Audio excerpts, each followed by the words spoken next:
Olá, meus amores, tudo bem?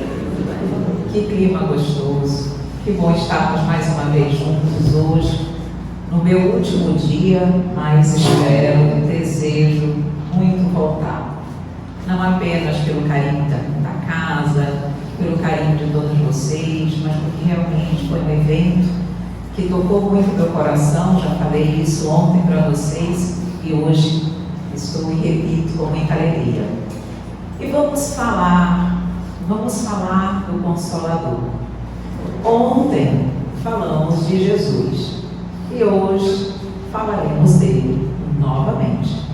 Porque quem é o maior Consolador de todos, senão Jesus? Mas nós vamos falar sim do Consolador, mas nós vamos ter uma responsabilidade maior na nossa reflexão de hoje. Por quê? Sem sombra de dúvidas, Jesus é o maior Consolador de todos. Como é conhecido, é o Paracleto original, o maior de todos. Mas, e é isso que nós vamos, esse é o toque da nossa reflexão. Nós vamos sim entender por que ele é o grande e o maior Consolador de todos. E entender também que dentre as suas missões, ele veio nos consolar. Mas com qual objetivo e para quê? Para que nós, ao sermos consolados, aprendendo com ele como consolar, possamos consolar os nossos irmãos. Porque desejamos muito receber o consolo. Desejamos muito receber o amparo, o carinho, o auxílio do nosso Mestre querido. Mas precisamos receber, aprender com ele o grande e o maravilhoso Consolador, para que nós possamos consolar. Porque é através do próximo, do auxílio para o próximo, para o nosso próximo, para o nosso irmão, que nós conseguiremos crescer e evoluir. Então, a nossa reflexão eu já coloco para vocês. Nós vamos aprender com Jesus a sermos consolados e a consolar, para que saiamos todos daqui firmes e fortes e com firme propósito de ajudar e de amar cada vez mais. Meus amores, vocês devem ter a oportunidade, devem ter tido a oportunidade de ler o livro A Caminho da Luz, um livro muito conhecido, muito relevante dentro do meio espírita. E vocês devem lembrar que nesse livro é falado que existe uma comunidade de espíritos puros, uma comunidade de espíritos, de Cristos, que sobre eles, em suas mãos, eles têm as rédeas diretoras das vidas de todas as coletividades planetárias do nosso sistema. E que Jesus é um desses membros divinos dessa comunidade de espíritos puros. E lá, no livro A Caminho da Luz, psicografia de Emmanuel, pelo médium Francisco Cândido Xavier, diz que essa comunidade de espíritos puros se reuniu nas proximidades do nosso orbe por 2 vezes. A primeira vez era exatamente quando o planeta Terra se deslocava da nebulosa solar para a formação inicial do nosso planeta. E a segunda, quando essa comunidade de espíritos puros se reunia exatamente para refletir e para avaliar a vinda de Jesus ao planeta, a sua vida material, a sua encarnação no planeta Terra. Então, quando nós estamos analisando e refletindo sobre isso, nós já temos condições de perceber a excelsitude do Mestre querido. E nós já vamos começar a refletir sobre a grandeza da sua alma e do consolo que ele nos oferta. Porque ele resolveu aqui nascer. E vejam, ele algumas pessoas dizem, é uma das maiores, se não a maior prova de amor para a humanidade. Que Jesus nos deu, o grande Consolador, foi Ele deixar-se imolar na cruz, como nós estudamos hoje. Sem dúvida nenhuma, uma prova inigualável de amor. Mas se nós formos refletir bem, a sua prova de amor, de dedicação a todos nós, começou muito antes. Sabem por quê? Porque Ele precisou deixar a sua condição de espírito puro. Ele que faz parte dos mundos celestes, Ele precisou deixar toda essa vida feliz para que Ele está. E isso não é tão simples para um espírito da magnitude de Jesus, porque Ele precisou, por milênios, fazer um processo que nós chamamos de descenso energético. Sabem o que é isso? Ele tem tanta energia, tanta luz, tanta potência, que Ele precisou para que Ele pudesse ser comportado num corpo físico tão estreito, pequeno como o nosso, ilimitado. Se Ele viesse com toda a sua potencialidade, com toda a sua luz, com todo o seu poder, Ele dissiparia o nosso corpo. O nosso corpo é incapaz de suportar a luminosidade, a energia, a força de um espírito crístico ou de um espírito como Jesus. Então Ele precisou passar por milênios, por um processo sacrificial, para diminuir a sua condição iluminativa, energética, para que Ele pudesse aqui estar. Isso por milênios. Então vejam ali já a grande prova, o sacrifício de amor por nós. O que um espírito verdadeiramente puro e que ama é capaz de fazer. E Ele veio então aqui estar conosco. Qual a sua missão? Qual o seu objetivo? Será que Ele veio fundar uma nova igreja? Uma nova religião diante de tantas que já haviam? Não. Ele aqui esteve, o grande, o maior Consolador, exatamente para nos mostrar Deus e a sua justiça. Ele veio para amparar, consolar, reerguer a humanidade. Ele veio para nos orientar e nos auxiliar a seguir o caminho do bem, do amor e da verdade. Ele veio, então, para nos ensinar a lei de amor. E sabem por que Ele precisava fazer isso? Porque Ele precisava nos mostrar, nos ensinar como amar verdadeiramente, como consolar, como auxiliar, para que nós pudéssemos repetir, multiplicar a sua conduta. Até a vinda de Jesus, Deus era conhecido? Sim. Deus era conhecido por ser o Criador do universo. Deus era conhecido por criar os astros, pela natureza. Deus era conhecido externamente. Deus era admirado pelo belo, por aquilo que Ele nos proporcionou de belo, que nós podíamos e podemos testemunhar. Mas Jesus, Ele veio fazer com que nós pudéssemos conhecer o Deus que desperta o nosso íntimo, o Deus interior, o Deus que nos renova, o Deus que nos ampara, o Deus que perdoa, o Deus que é misericordioso. Essa figura de Deus no nosso íntimo só poderia ser revelada por quem o conhecesse nessa condição.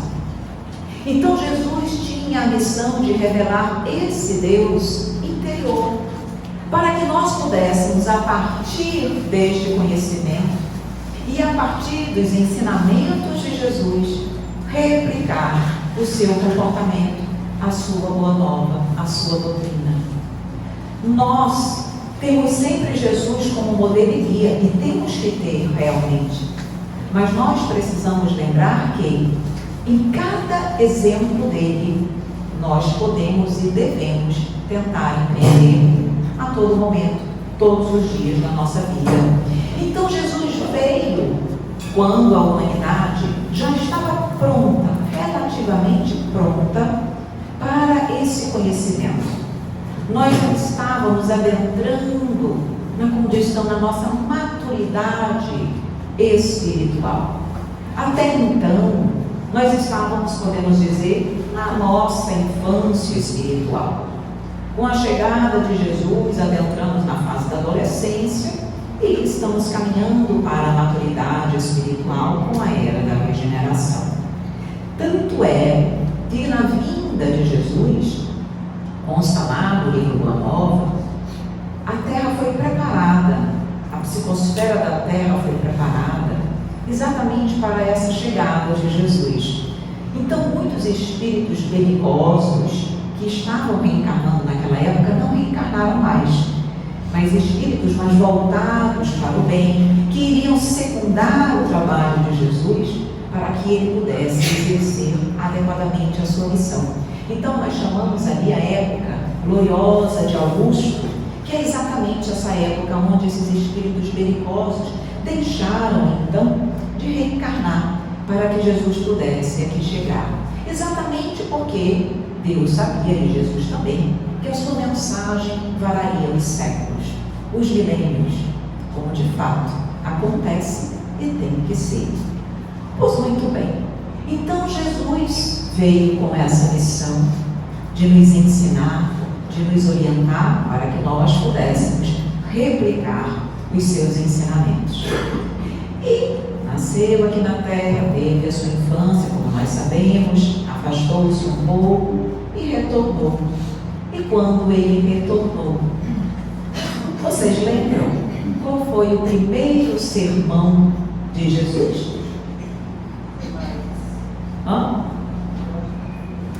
Foi o sermão da montanha, o sermão do monte.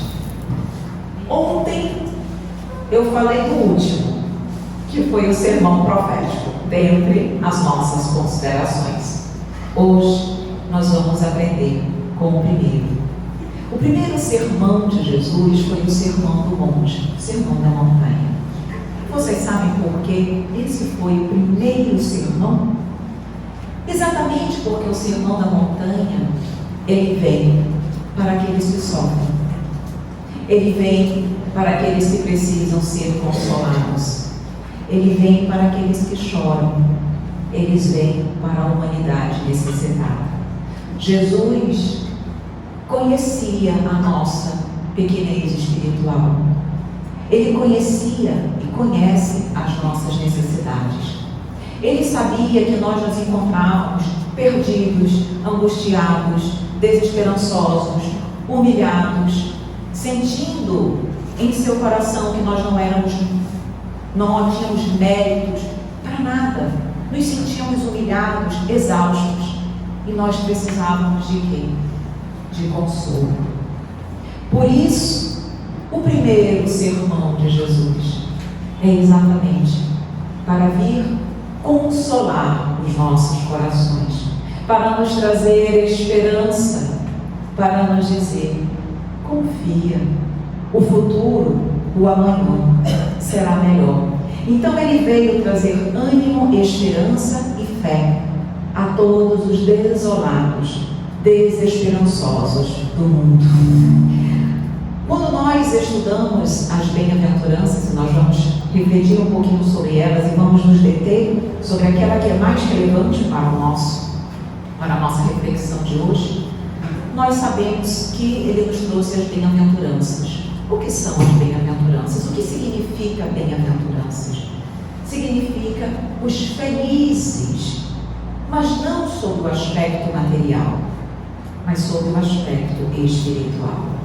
Ele vem nos mostrar e nos ensinar, portanto, como espiritualmente nós podemos nos sentir felizes, porque ao nos sentirmos felizes, nós nos sentimos consolados, e ao nos sentirmos consolados, nós entendemos como consolar e, consequentemente, como compartilhar e multiplicar a felicidade no planeta. E com isso, evoluo eu e evolui meu irmão. Então, olhem que interessante, porque nem todo mundo pensa ou consegue raciocinar que as bem-aventuranças são, na verdade, um caminho de redenção espiritual. As bem-aventuranças são exatamente, Jesus vai nos dar os passos, o meio, o caminho para a nossa redenção espiritual. Quando nós estamos examinando as bem-aventuranças, nós percebemos que cada uma delas traz dois fatos, duas situações. Jesus, sempre no primeiro momento, ele traz uma ação, uma atitude, algo que eu preciso fazer, e no segundo momento ele traz uma consequência. Toda bem-aventurança tem uma condição e uma consequência. De modo que, e isso, consolo, hein? Ele nos diz, olha, se você fizer esse primeiro passo, a consequência será essa. E isso te trará bem-estar, alegria, consolo e felicidade. Veja, eu estou ensinando a você como consolar. Estou consolando você e ensinando você a consolar o seu irmão, para que todos possam ser felizes. Então, e nós vamos examinar exatamente essa condição e esse resultado. As bem-aventuranças estão lá no Evangelho de Mateus, capítulo 5, versículos. Começa a partir do primeiro versículo.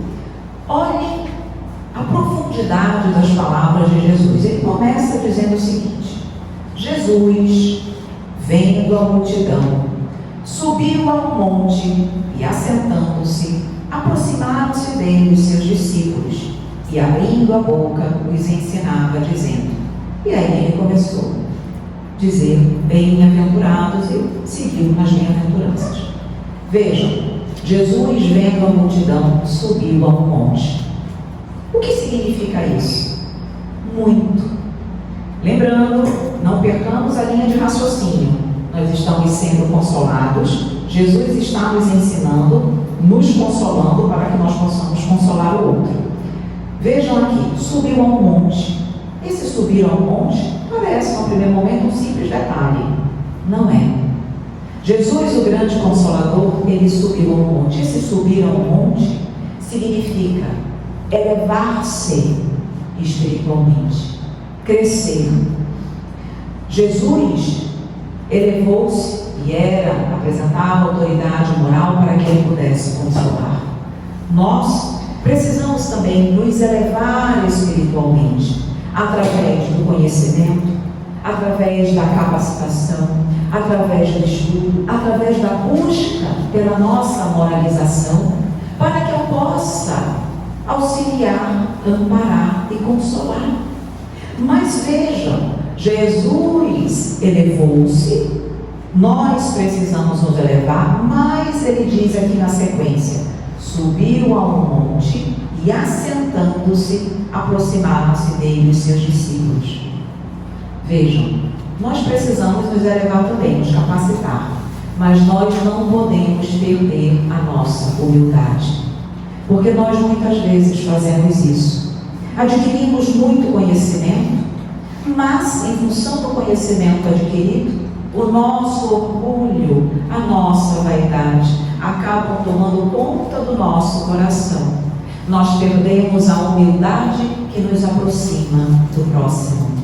E a verdadeira elevação, a elevação das grandes almas, é aquele que de fato se eleva e cresce no intelecto, mas continua humilde para sentir-se próximo a todos. O assentar-se aqui significa isso: sintonia vibratória, empatia. Quando nós nos sentimos bem, quando nós percebemos que alguém é uma pessoa que, segundo a nossa concepção, apresenta uma elevação moral e espiritual, mas que é uma pessoa humilde, todos nós queremos ficar próximos, não é verdade?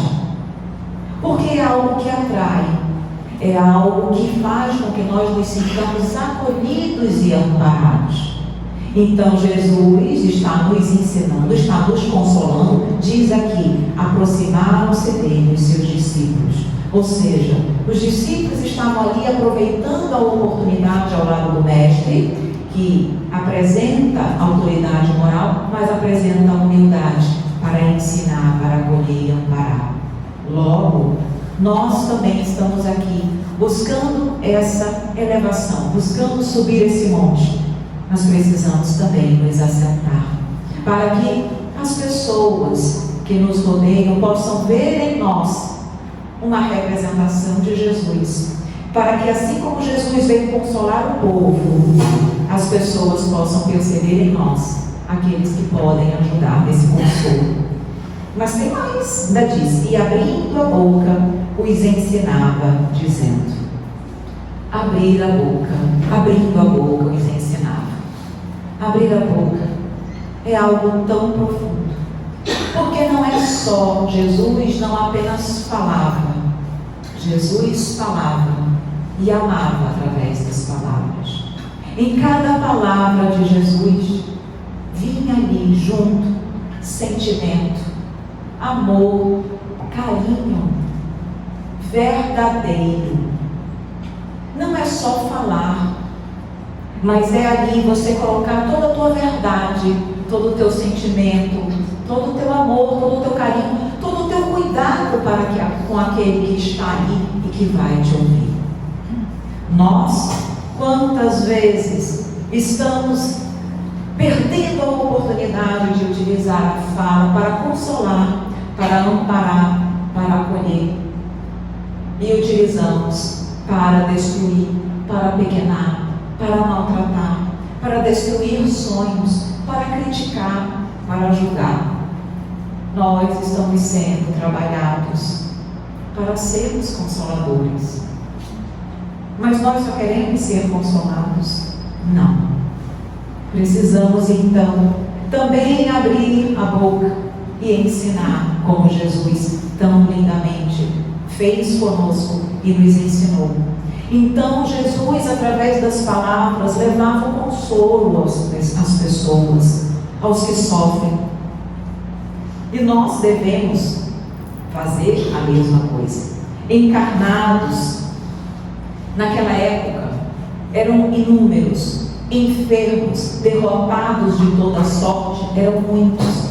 Na época de Jesus, Cafarnaum era uma cidade repleta de idosos, de lavradores simples, de mulheres desesperadas, angustiadas, que saíam com seus filhos no colo, enfrentando a tudo, doentes, cegos, miseráveis, mendigos. E todos eles buscavam, desesperançosos, buscavam Jesus e seus apóstolos para que eles pudessem encontrar consolo para as suas almas. Porque eles se sentiam, sim, humilhados, desprezados pela sociedade romana. Eles se sentiam sem merecimento perante Deus, porque naquela época, os que nasciam nessas condições, segundo o entendimento da época, estavam ali no processo expiatório e eram então culpados.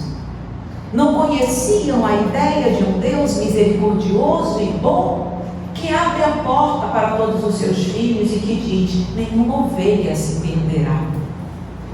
Desconheciam um Deus e um Jesus que abria a porta e que caminhava ao lado daqueles imperfeitos e daqueles caídos do mundo.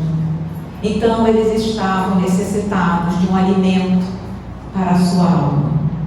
E veio Jesus então, no seu primeiro sermão, exatamente para eles, para consolar. Por isso Jesus endereçou-lhes as bem-aventuranças naquele seu primeiro sermão diante de todos.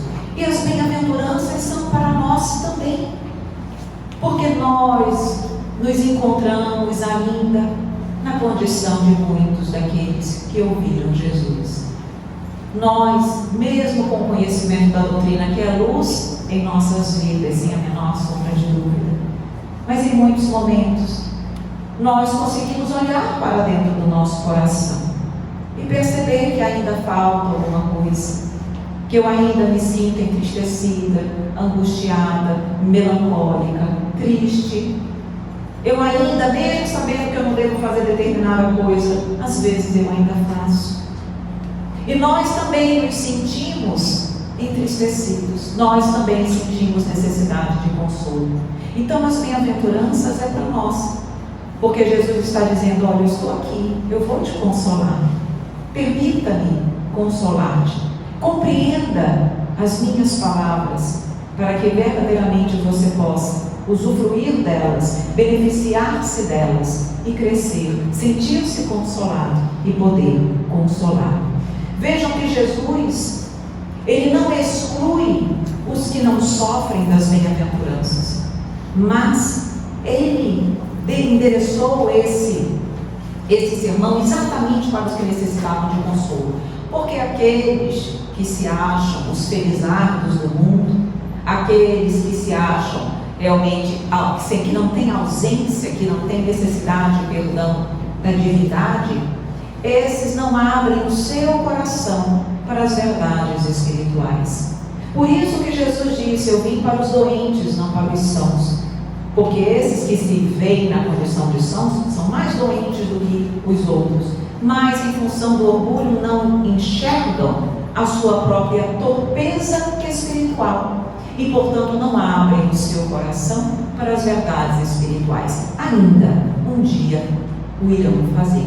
Então vejam, ele não exclui do consolo, mas a postura daquele que sofre é completamente diferente. Porque quando nós sofremos, a dor torna a nossa alma maleável, flexível. Quando tudo está muito bem, nós somos endurecidos, o nosso coração se fecha para o amor. Mas a dor, ela amolece o nosso coração, nos tornando flexíveis para o aprendizado, para o amor, para a verdade espiritual.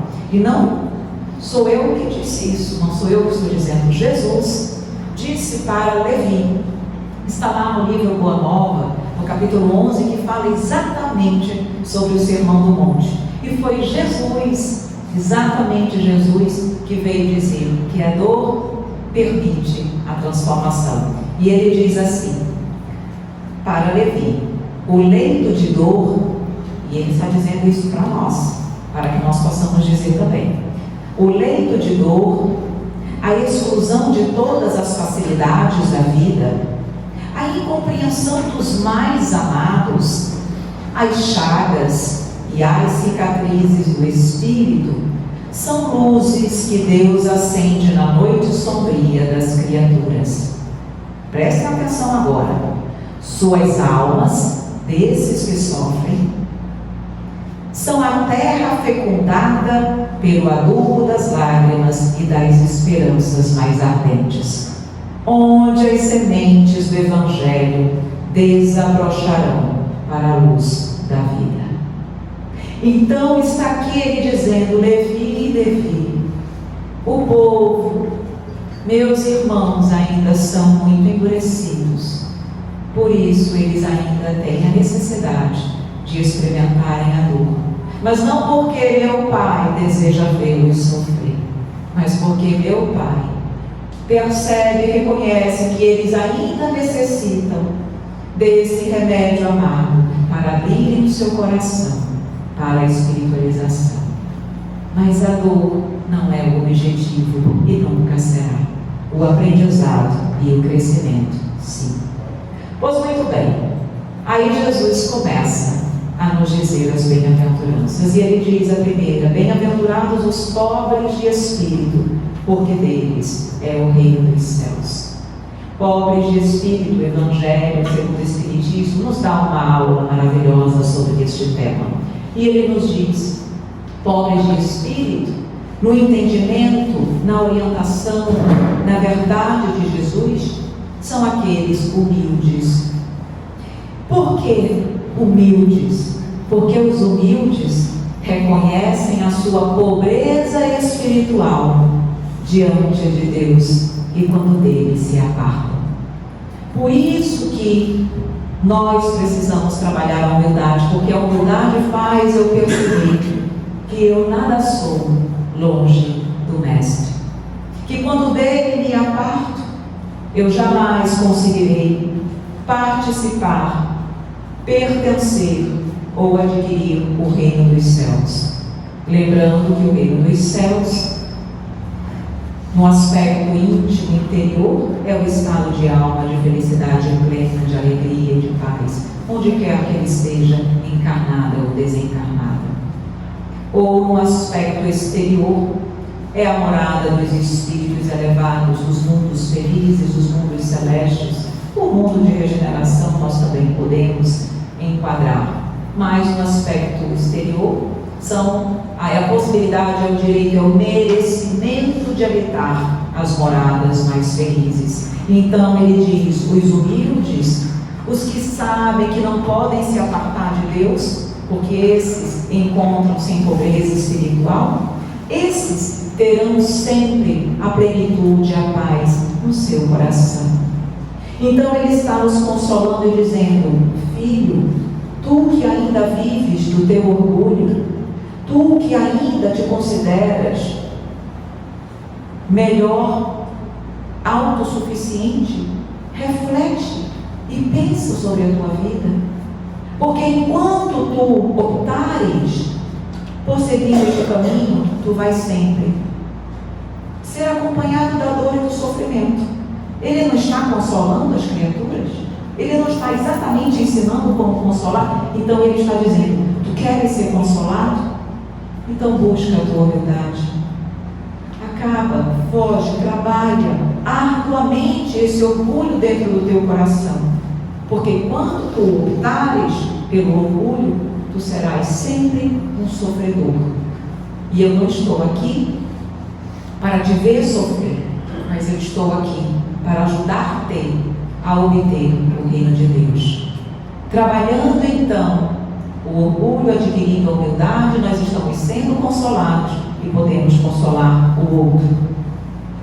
Aí a sua segunda aventurança, e é essa onde eu vou me deter um pouco mais, é: bem-aventurados os que choram, pois serão consolados. Aqui ele diz: bem-aventurados os que choram. Todos nós choramos no planeta, é verdade. Mas será que todos os que choram são bem-aventurados? Não. Jesus está nos dizendo aqui que são bem-aventurados, são felizes os que choram, mas aqueles que sabem chorar, aqueles que sabem sofrer. É o bem sofrer. Evelyn, como é possível alguém ser feliz quando chora? Porque bem-aventurados não é felizes? Felizes os que choram. Isso é incompatível para a minha mente. Isso é contraditório, Evelyn. Como eu posso ser feliz na tristeza, na dor, na angústia, enquanto eu choro? Será que é isso que Jesus quer dizer? Jesus não está querendo dizer que nós, durante o sofrimento, estejamos ali sorrindo, felizes e plenos de felicidade. Não é isso. O que Jesus quer dizer com felizes os que choram são aqueles que sabem ver nas lágrimas a bênção divina, a oportunidade divina para a sua renovação espiritual. Felizes os que choram são aqueles que não se revoltam diante da dor. Felizes os que choram são aqueles que não se vitimizam diante da dor. Felizes os que choram são aqueles que passam resignados pela dor. E resignação não significa passividade. Resignação significa trabalhar sempre, continuamente, todos os dias da minha vida para sair daquela condição, para adquirir a minha melhora, para superar aquela condição. Mas enquanto eu luto, eu não me revolto. Eu passo resignada porque eu sei, porque porque eu entendo que tudo tem uma razão de ser e a dor nunca é o objetivo das nossas vidas. É apenas um instrumento para o despertar espiritual. Portanto, felizes são aqueles que veem nas lágrimas oportunidades benditas de renovação espiritual. As dores, quando elas são bem suportadas, elas nos poupam séculos de sofrimento. E uma coisa que todas as vezes eu leio e releio no Evangelho segundo o Espiritismo, quando eu me sinto, em algum momento, entristecida por alguma provação da vida, para que eu possa adquirir essa resignação e não me revoltar, é a parte do Evangelho que diz o seguinte: quando nós passamos por uma dificuldade com revolta e resignação, nós podemos sofrer aquela reencarnação inteira. Aquele sofrimento não tem validade. Nós precisaremos sofrer novamente com resignação, com entendimento, para que aquele sofrimento tenha valor. A revolta, a resignação faz perder o mérito daquele sofrimento. Está lá no Evangelho segundo o Espiritismo, no capítulo 5, Bem-aventurados os aflitos. Então eu digo, se eu estou passando por essa situação dolorosa, eu preciso trabalhar em meu coração esse sentimento de revolta, porque senão tudo que eu estou a passar, de nada vai valer. Não, Senhor, eu não quero passar por essa situação novamente. Então eu quero aprender. Então vejam como a lucidez, o entendimento, a clareza de ideias faz diferença. Para mim faz. Porque eu me torno lúcida e eu reflito. Calma, pensa. Tudo tem uma razão de ser. Nada por acaso. O que é que eu preciso aprender com essa situação? Ela é um instrumento para o meu aprendizado. O que eu preciso aprender, Senhor? Clareia minhas ideias, ilumina meu coração para que eu possa enxergar o que eu preciso, para consolar o meu coração, para que eu possa me modificar naquilo que é necessário e com isso eu possa parar de sofrer e ser mais feliz. Então é isso que ele diz: nós não podemos medir a justiça divina pela nossa. Porque nós ainda não conseguimos, pela nossa pequenez espiritual natural, compreender a magnitude de Deus. Mas, por isso que é importante estudar. Mas, se eu estudo, se eu sei que Deus é soberanamente justo e bom, infinitamente misericordioso e perfeito, e que nada Ele faz que não seja para o bem dos seus filhos, eu tenho que chegar à conclusão lógica de que aquilo ali tem uma utilidade, porque Ele não faz nada sem um fim útil. E quando eu trabalho, vejam, isso nem sempre eu já sinto, mas a minha mente está dizendo isso, que a minha razão, decorrente do meu estudo, do meu entendimento, da minha clareza de ideias, ele diz: Evelyn, tu sabes disso.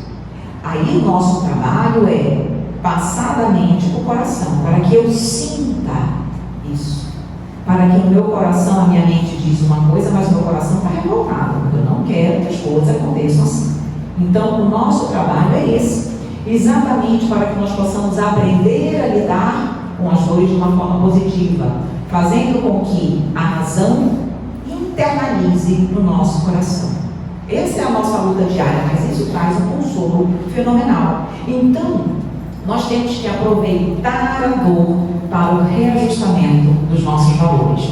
E aqui eu trago para vocês um livro maravilhoso, talvez alguns já tenham lido, não é do meio espírita, um livro chamado Antifrágil, Coisas que se beneficiam com o caos, de Nassim Nicholas Taleb. O que é que fala esse livro? E eu vou trazer a exemplificação para que nós possamos saber como nos conduzir diante das dores, dos sofrimentos, das crises e das dificuldades. Então, esse livro, ele vai exatamente nos orientar como nós podemos adquirir o que ele chama de antifragilidade. E olha que interessante, ele diz que existe o frágil.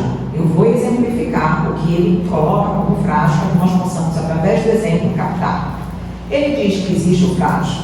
E ele diz que normalmente as pessoas identificam que o contrário ao frágil é o forte. E ele diz não. O contrário ao frágil não é o forte. O contrário ao frágil é o que ele chama de antifragilidade. Até aí ninguém entende muito o que ele quer dizer com isso. Mas ele diz, olha, eu vou dar os exemplos e você vai entender. Olhem esses exemplos e vocês vão ver que tem tudo a ver com o consolo do Mestre. E por que nós precisamos passar pelas dores? Ele utiliza a mitologia grega para trazer os exemplos. O primeiro exemplo que ele vai trazer para nós é de fragilidade. Aí ele traz a espada de Damocles, que na verdade o tirano Dionísio, o que ele fez? Ele tinha um adulador cortesão chamado Damocles. E ele fez com que esse adulador dele ficasse com uma espada sobre a cabeça dele. E essa espada estava presa por um fio, um único fio do cabelo de um cavalo. Ora, um fio, vocês concordam? Um fio de cabelo é algo frágil, é algo que a qualquer momento se romperia. Então, ele mostra aí nessa mitologia, nessa situação da espada de Damocles, ele mostra o que é fragilidade, porque a qualquer momento aquela espada, aquele fio se romperia. Ele traz esse exemplo de fragilidade. É uma situação difícil para quem estava ali na situação Damocles. Aí ele vai exemplificar o que ele chama de forte, resistente, o que muitos de nós entendem como sendo o contrário à fragilidade. Ele dá o exemplo da fênix. A fênix é um pássaro de pelagem colorida, belíssima, muito bonita a fênix. Qual é a característica da fênix? Quando ela morre, quando ela é agredida, ela renasce das cinzas e ela recompõe-se exatamente como ela era. Ela volta a ser plena exatamente como ela era. Aí ele diz, isso é o que ele chama de forte, de fortaleza, é você recuperar-se, renascer das cinzas e você continuar sendo exatamente o que você era, linda, bela, como é a fênix. Agora, olhem o exemplo de antifragilidade. Ele vai mostrar o que é antifrágil. Ele nos traz o exemplo da hidra. A hidra é um animal mitológico que lembra uma serpente. E segundo a mitologia grega, vive no lago de Lerna. Deixa eu ver se é isso aqui. Isso, lago de Lerna. E qual é a característica da hidra? Quando ela é uma serpente que tem várias cabeças. Quando uma cabeça é cortada, nascem duas no lugar. O que ele quer dizer com isso?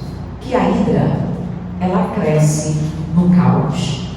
A hidra se fortalece na dor. A hidra, ao ser agredida, ao se ver numa situação de crise, de dor, ela sai mais forte. Ao invés de uma, nascem duas.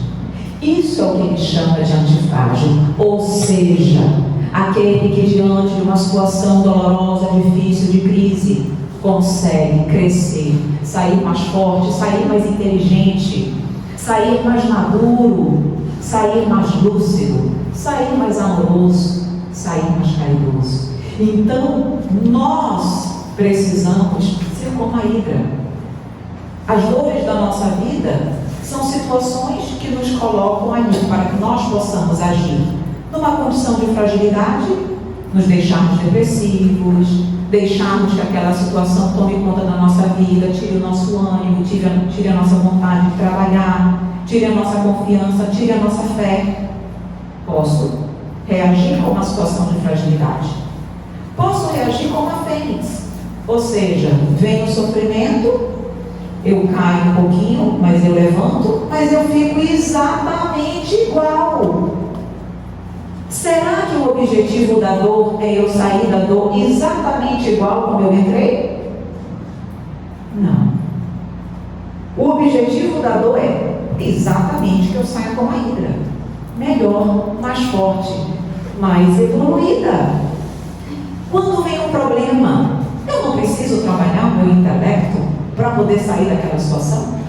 Peraí, eu preciso pensar. Estou nessa situação, o que eu posso fazer? Quais as minhas alternativas? Vou tentar essa opção, vou tentar essa. Eu não estou trabalhando no meu intelecto? E através do trabalho intelectual, eu também, principalmente nós que conhecemos a doutrina espírita, não estamos tendo a oportunidade de trabalhar a nossa moralidade. Poxa vida, diante dessa situação, eu não estou sendo muito egoísta. Talvez, poxa, a pessoa me fez uma coisa que não foi muito legal, eu tenho que perdoar. Oportunidade de refletir. Eu preciso perdoar. Olha, antes não perdoava, agora já perdoou. Hidra. Então, nós precisamos ser lidos. Por isso que a lei do progresso nos oportuniza o quê? O melhoramento contínuo. Então, nós precisamos pensar isso. A situação veio difícil, como eu saí dela? Igualzinho, vou passar de novo. E de novo, e de novo, e de novo, até sair mais forte. Emmanuel, no livro Vinha de Luz, ele nos fala, tem um título, um item desse livro que fala: como sofres? Quando nós lemos esse título, dizemos, meu Deus, como é que eu estou sofrendo? Será que eu estou sofrendo certo? Será que eu estou sofrendo errado? Que é uma pergunta. Como sofres? Eu selecionei algumas frases do texto, o texto é extenso, mas eu selecionei algumas frases que eu acho espetacular, para nós nos colocarmos, para nós refletirmos e vermos se nós estamos agindo como Damocles, como Fênix ou como Hidra. Ele diz: não basta sofrer simplesmente para ascender a glória espiritual. Indispensável é saber sofrer, extraindo as bênçãos de luz que a dor oferece ao coração sequioso de paz. Quando eu consigo extrair as bênçãos de luz da dor, eu estou sendo Hidra, crescendo. Diz ele: muita gente padece, mas quantas criaturas se complicam angustiadamente por não saberem aproveitar as provas retificadoras e santificantes. Espada de Damocles. Se complicam, se veem numa condição de fragilidade, ficam piores, que é o que Alberto Almeida falou, entra num processo depressivo. Se for em relação ao medo, entra num processo de fobia. Não foi que ele colocou? Que é a margem, que nós temos que caminhar pelo meio, que ali é mais seguro, e quando nós vamos para a margem, nós vamos prejudicando a nossa condição. Ele diz: quantos corações se transformam em poços envenenados de ódio e amargura, porque pequenos sofrimentos lhes invadiram o círculo pessoal. Espada de Damocles. Raros homens aprendem a encontrar o proveito das tribulações. A maioria menospreza a oportunidade de edificação e, sobretudo, agrava os próprios débitos. Todas as criaturas sofrem no cadinho das experiências necessárias, mas bem poucos espíritos sabem padecer como cristãos, glorificando a Deus, saindo melhores. Isso vem, então, a doutrina espírita, trazer suas luzes, clarear a nossa mente, trazer esse entendimento para que nós possamos realmente aproveitar o significado da dor, ressignificar a dor, fazer com que ela, de fato, seja a bênção divina que me oportuniza Deus, o crescimento. Como diz o Evangelho, a dor é a bênção que Deus concede a seus eleitos. Quando nós nos concentramos na dor, nós sofremos. Quando nós nos concentramos na lição, nós evoluímos. Então, vamos deixar de focar na dor. Vamos focar na lição, porque eu evoluo e mais rápido eu saio daquela condição. Mas Jesus disse, nós estamos ainda na bem-aventurança, é porque eu falo muito, mas gente, bem-aventurados os que choram, porque serão consolados. Vocês já pensaram o que significa consolados? Evelyn, eu sei o que significa consolados. O que significa ser reconfortado, ser auxiliado. Mas Mas será que foi isso? Só isso que Jesus quis dizer? Não. As palavras de Jesus vão muito além do óbvio. Nós conseguimos ver o óbvio, mas o que está por trás é que é difícil. Olhem o raciocínio de Jesus. Espetacular, espetacular. Não podia ser diferente. Ele diz o seguinte: eu, quando choro, e bem choro, serei consolado. Mas eu não vou simplesmente receber uma mãozinha na minha cabeça, me consolando e me auxiliando. Não. Esse consolo se dará através do trabalho no bem. Porque quando eu faço bem, quando eu faço a caridade, quando eu consolo o meu próximo, quando eu enxugo as lágrimas do meu próximo, quando eu digo uma palavra de amor, de estímulo, de confiança para o meu próximo, quem está sendo ajudado em primeiro lugar? Eu. Quem está recebendo o consolo? Eu. Quando eu amparo meu irmão, eu esqueço da minha dor, eu vejo que tem alguém pior do que eu, e eu me sinto feliz, eu me sinto consolada. Senhor, há um minuto eu estava desesperada, angustiada. Agora, depois de ter feito a caridade, de ter visto tantas pessoas necessitarem de coisas que eu não preciso, eu vejo o quanto eu sou afortunada. Fui ou não fui consolada? Totalmente. Então, olhem o raciocínio do Mestre. Para que nós possamos ser consolados, nós precisamos então estar continuamente no trabalho do bem. O consolo virá através da prática, da vivência do amor. Eu sempre gosto de dizer que a caridade é o amor em ação. Porque nós sabemos, precisamos amar. Todo mundo sabe disso. Mas o amor não é uma virtude inativa, passiva. O amor é uma virtude ativa. Quando eu faço a caridade, eu amo, porque a caridade é o amor em ação. Então eu preciso sair da minha estagnação. Eu preciso agir, eu preciso amar, eu preciso fazer o bem. Fazendo o bem, seremos consolados. Vocês estão acompanhando, porque ele está nos ensinando, nos consolando, para que mesmo, hein? Para nós consolarmos, perfeito. Bem-aventurados os mansos. Bem-aventurados os mansos, porque herdarão a terra. Ele fala aqui da mansuetude, da mansidão. Jesus condena toda forma de violência. Violência por palavras, violência por emoções, violências por atitudes. Jesus em nenhum momento usou da violência quando aqui esteve. E nós ainda nos vemos fazendo isso. Talvez não por atitudes, nós aqui. Mas ainda não conseguimos deixar de ser muitas vezes violentos por palavras e principalmente por pensamentos. Então, ele está dizendo: como tu esperas ser consolado, filho, se tu ficas trabalhando, alimentando no teu íntimo a violência, o confronto? Se o outro não te compreende, eu te compreendo. Acalma teu coração, serena teu espírito. Se o outro não pensa como você, qual é o problema? Ele tem um livre-arbítrio e tu também tens. E será que existe uma única verdade? Sim, a de Deus.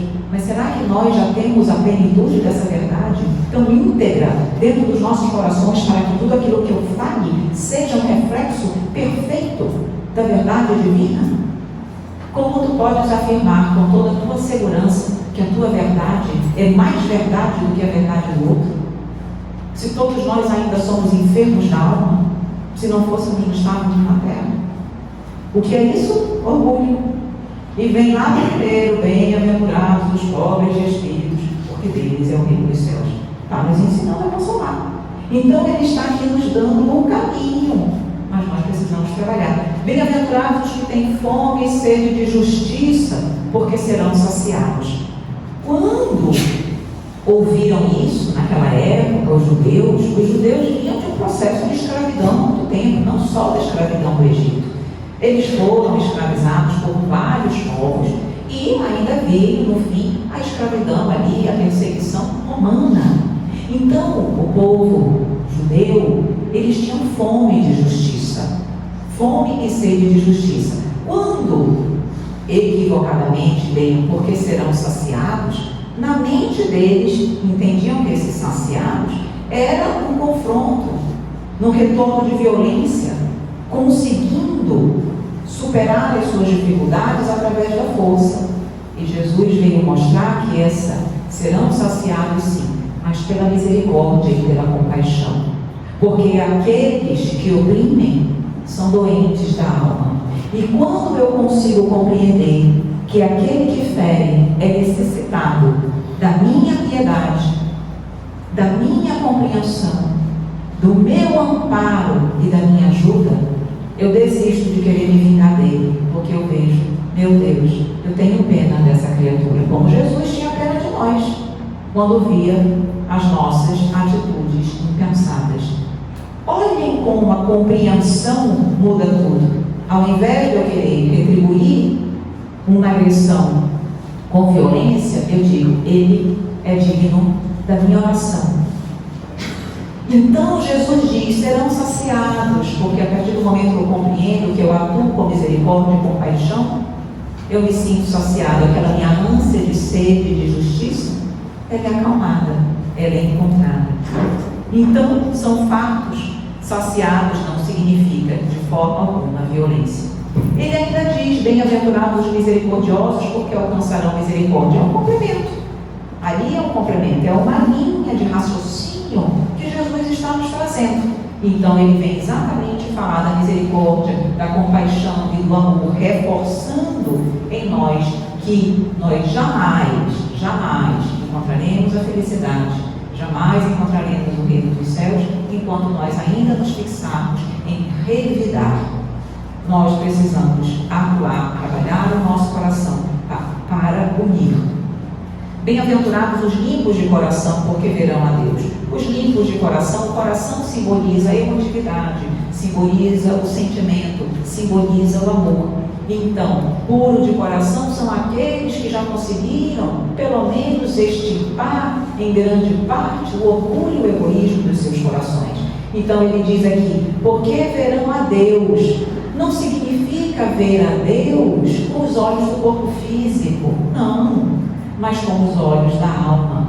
Porque quando eu já tenho em meu coração o amor, o carinho, extirpando o orgulho e o egoísmo, eu sinto Deus em toda a sua plenitude, em toda a sua magnitude. Quando nós oramos e elevamos o nosso pensamento, nós não nos sentimos mais leves, mais asserenados, mais, enfim, fortalecidos, nós nos sentimos bem. O que é isso? É o sentir Deus, é o sentir o amor divino. Então isso é ver Deus. Se nós estivéssemos em constante comunhão com o Pai, nós estaríamos vendo o Pai, sentindo o Pai. Então ele disse, limpa o teu coração, trabalha o teu coração, porque tu vais te sentir sempre conectado a Deus. E quem está conectado a Deus está consolado. Então busca Deus. Tu precisas trabalhar a tua espiritualização. Esse aqui que vem é espetacular. Toda uma sequência. Bem-aventurados os pacificadores, porque serão chamados filhos de Deus. Algumas pessoas entendem pacificadores como uma pessoa pacífica, única e exclusivamente, um amigo da paz. Não é isso. Pacificador é um amigo da paz.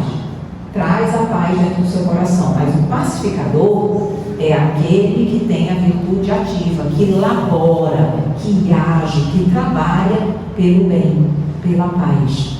Ele diz, bem-aventurados os pacificadores, ou seja, aqueles que serão chamados filhos de Deus são aqueles que têm a paz no seu coração e que laboram pela paz.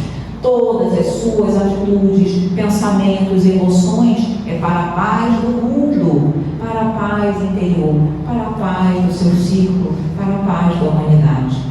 Nunca um pacificador vai agredir com palavras, pensamentos, numa via pública, um familiar, nas redes sociais, como nós vimos tantas agressões nos momentos, na época das eleições. Quem ali estava sendo um pacificador? Muitos falaram em nome de Deus, mas são pacificadores? Não. Todo pacificador é pacífico, mas nem todo pacífico é pacificador. E Jesus disse: bem-aventurados os pacificadores. Precisamos então deixar a nossa indiferença e começar a laborar pela paz. Serei consolada. Eu sou uma pacificadora quando eu ensino a verdade de Deus, quando eu exemplifico as palavras, as leis de Deus, quando eu oro por aqueles que ainda estão perdidos, equivocados, que agridem, que fazem mal, quando eu não revido uma agressão emocional por palavras, enfim, de todos os matizes, quando eu não rotulo ninguém, eu sou uma pessoa pacificadora. Quando eu perdoo o meu irmão, eu sou uma pacificadora. Então ele disse, ele está nos ensinando o caminho do consolo. E aí, as outras duas bem-aventuranças, eu vou falar de uma forma só porque elas têm muita relação. Quando ele diz: bem-aventurados os que sofrem perseguição por causa da justiça, porque deles é o reino dos céus. E bem-aventurados sois vós quando vos injuriarem, perseguirem e mentindo disserem todo mal contra vós por minha causa. Aqui ele está dizendo, quando nós, lembram que nós falamos ontem, que os verdadeiros cristãos estavam sendo e seriam, principalmente na época de transição, perseguidos por pregarem o bem, por trabalharem pelo bem. É isso que ele está dizendo. Mas ele diz: sente-te feliz se isso acontecer, porque se tu fores perseguido, porque tu estás na prática do amor, tu és um bem-aventurado. Quando nós estivermos sofrendo injúria e perseguição por sermos bons, por estarmos vivenciando o amor, podemos sim nos sentir bem-aventurados, porque ele diz, ele diz aqui, deles é o reino dos céus. Então, meus queridos amigos, o que eu quero dizer com isso? Que Jesus não nos pede grandes feitos, não nos pede milagres, que nós sejamos heróis, ele só nos pede a vivência do amor. Jesus em nenhum momento nos abandonou. Jesus sempre disse: eu estarei com vós. Quando, eu até coloquei aqui, quando ele disse: por que temeis? Não estou aqui convosco, homens de pouca fé. Quando estava ali na tempestade, no lago de Genezaré, e os apóstolos ficaram inseguros, amedrontados por conta da tempestade. E ele diz: eu não estou aqui convosco? Ele está aqui conosco o tempo todo. Tem algumas palavras que me tocam profundamente no capítulo do Cristo Consolador, lá no capítulo 6 do Evangelho segundo o Espiritismo. Quando eu vou ler para vocês, porque eu não saberia reproduzir com tamanha beleza. E essas palavras eu leio todas as vezes também que eu sinto necessidade, porque elas são lindas. Está lá no capítulo Cristo Consolador. Isso é para nós vermos que Jesus nunca nos abandona, que Ele está nos consolando todos os dias de nossas vidas. Ele diz assim, o Espírito de verdade: sinto-me por demais tomado de compaixão pelas vossas misérias, pela vossa fraqueza imensa, para deixar de estender mão socorredora aos infelizes transviados, que vendo o céu caem nos abismos do erro. Venham instruir e consolar os pobres deserdados. Venho dizer-lhes que elevem a sua resignação ao nível de suas provas, que chorem, mas que esperem, pois que também a eles os anjos consoladores lhes virão enxugar as lágrimas. Vossas almas, porém, não estão esquecidas, e eu, o jardineiro divino, as cultivo no silêncio dos vossos pensamentos. Que coisa mais linda, meus amigos queridos. É para nós lermos e relermos isso, para que nós possamos sentir que Jesus, o Mestre querido, que nos consola, está sempre ao nosso lado. E eu, já me encaminhando aqui para a primeira parte, no fim da nossa primeira parte do nosso encontro, eu trago para vocês um estudo que eu acho interessantíssimo e com certeza, pelo menos, ajudou a mim, e eu espero que ajude a cada um de nós a trabalharmos em nós todos esses sentimentos, todas essas bem-aventuranças, principalmente quando nós estivermos diante de uma situação difícil, de uma dor, para que nós possamos sair com a Hidra. Existe um professor que faleceu no ano de 2012, chamado David Hawkins. Ele era um professor, ele era um palestrante, ele escreveu vários livros, ele era um médico psiquiatra por vários anos. Foi muito conhecido, atendeu muita gente nos Estados Unidos, e ele dedicou a sua vida exatamente para mapear, compreender e identificar o efeito da espiritualidade na pessoa e na coletividade. Olha que estudo fantástico. E ele criou uma escala, por isso chamada escala de Hawkins. David Hawkins, se vocês pesquisarem na internet, essa escala vai aparecer. Como é que ele trabalhou esse feito dele, esse estudo dele?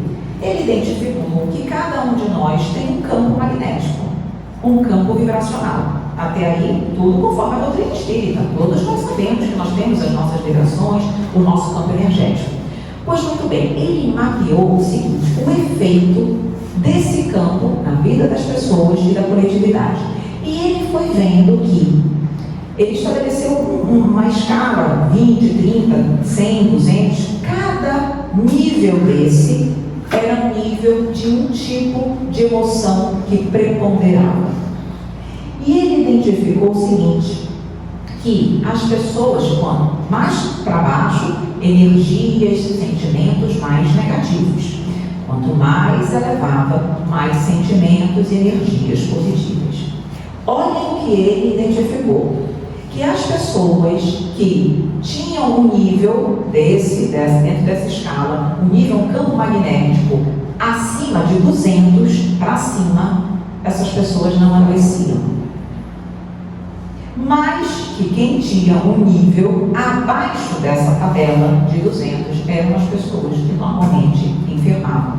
E ele dizia que quando as pessoas chegavam no consultório dele, só pelo depoimento das pessoas, ele já sabia porque as pessoas estavam doentes.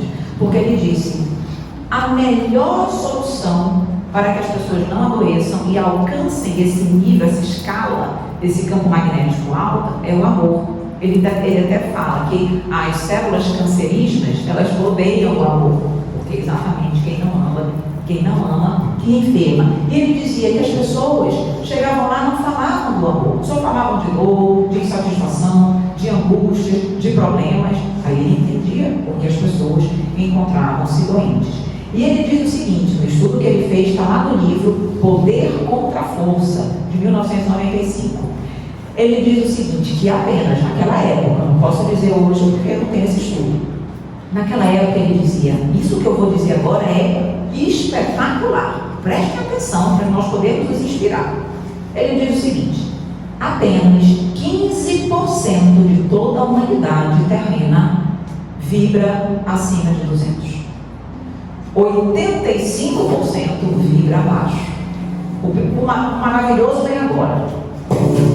Esses 15% que vibram acima de 200 são capazes de equilibrar a energia negativa dos outros 85%, compensar a energia negativa dos 85%, porque ele fala que essa força do amor, ela cresce de uma forma como algoritmo, então cresce muito e consegue cada vez mais compensar as energias negativas. Só para vocês terem uma ideia, depois vocês tenham certeza que vale a pena vocês pesquisarem sobre essa tabela, para vocês terem uma ideia, a culpa tem um campo magnético com uma frequência de 30, tá? A raiva, 150, o amor, 500, a coragem, 200, o nível de iluminação, consciência final, 1000. Aí ele vai dizer o seguinte, ele ainda diz mais, ele traz uns números aqui que eu fiquei impressionada quando eu li, por isso eu vou reproduzir para vocês. Olhem que impressionante, ele diz o seguinte, uma pessoa que vive no nível de 300, que é o que ele chama nível de otimismo, de não julgamento, de pessoa que procura pensar coisas boas, consegue neutralizar 90.000 pessoas por níveis baixos de força. Uma pessoa a nível de 500, que ele chama de amor puro, consegue neutralizar 750.000 pessoas com níveis baixos de força. Uma pessoa a nível de 600, que ele chama de iluminação e graça e paz na época, segundo as informações dele, Dizia na época que apenas 22 pessoas no mundo, segundo ele, não sei como ele fez esse estudo, teriam essa condição, vibrariam aí nessa condição. Mas enfim, algumas dezenas, não deve ter mudado tanto de lá para cá. Algumas dezenas. Uma pessoa a nível de 600 equilibra, compensa 10 milhões de pessoas com níveis baixos de força. E o último exemplo que ele deu, uma pessoa a nível de 700, que ele chama, vibra, que diz aqui, estado de energia de graça, de espírito puro, além do corpo, no mundo de não dualidade, unidade completa. Ele diz que apenas umas 10 pessoas na época, segundo o estudo dele, alcançavam esse patamar. Hoje deve ser um pouco mais. Ele diz, uma única pessoa que vive em 700 compensa 70 milhões de pessoas com níveis baixos de força. O que eu quero trazer para nós?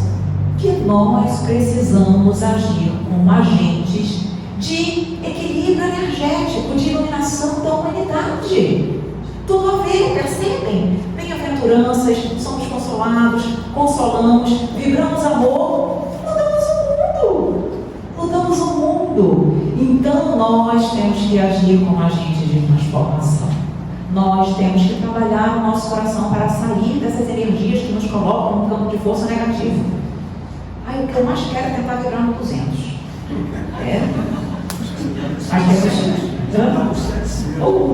Um dia. Mas temos que, quando eu li isso aqui, eu estabeleci uma meta para mim. Nem sempre eu consigo, mas eu tenho me esforçado. Porque quando nós vemos, eu pelo menos fico assim, quando eu vejo uma coisa que me encanta, eu tenho que colocar aquilo na minha vida, como se fosse um mantra, uma ação, porque não adianta eu quero ser melhor. Ok, qual é o teu plano de ação? O que tu vais mudar? Tem que começar a trabalhar, não posso ficar só na ideia, preciso partir para a ação. O que eu coloquei? Onde eu estiver, onde eu for, eu vou tentar levar um sorriso. Porque isso é difícil, hein? Quando está todo mundo bem num ambiente como esse, só sorrisos. Mas, num ambiente onde nós somos testados, é difícil. Mas eu lembro que eu não quero deixar uma lembrança triste. Eu não quero deixar alguém triste, eu quero fazer alguém sorrir. Então, eu procuro estar o quê? No nível de multiplicar energias positivas. E isso é trabalhar a tabela de David Hawkins. Elevar o nosso campo vibratório. Vocês devem saber disso, que é o exemplo de Jesus, é o máximo. Por que as pessoas, quando chegavam próximas a Jesus, ficavam inebriadas com a energia que ele retira? Porque ele era um, estava vibrando aí acima de 1000. Então ele era um só, mas ele consegue equilibrar todo o planeta. Só com a energia dele, só com o campo magnético dele, porque ele vibra em 30 na curva? Não, ele vibra no 1000. Então esse é o nosso trabalho. Jesus viveu em época de crise, mas ele não se contaminou com a crise. Nós, Hidra, nós vivemos em época de crise, mas nós não podemos nos contaminar com a crise. Por mais áspero que seja o nosso caminho, sigamos amando, sigamos nos doando. Não contabilizemos as dificuldades e os sacrifícios, mas vamos nos doar, vamos amar, vamos entregar o nosso coração. Antes da nossa poesia, eu quero trazer mais um exemplo de consolo, dito por Jesus e trazido no livro Maria de Nazaré, psicografia do médium João Nunes Maia, pelo espírito Miramês. Que situação foi essa? Jesus, esse livro conta a história de Maria e conta também a história de Jesus. É um livro muito bonito, realmente toca os nossos corações. E Maria, depois que Jesus já havia sido crucificado, Maria passou um tempo relativo num lugar chamado Vale das Flores. Esse lugar, Vale das Flores, era um lugar reservado, afastado, onde viviam em torno de 500 leprosos.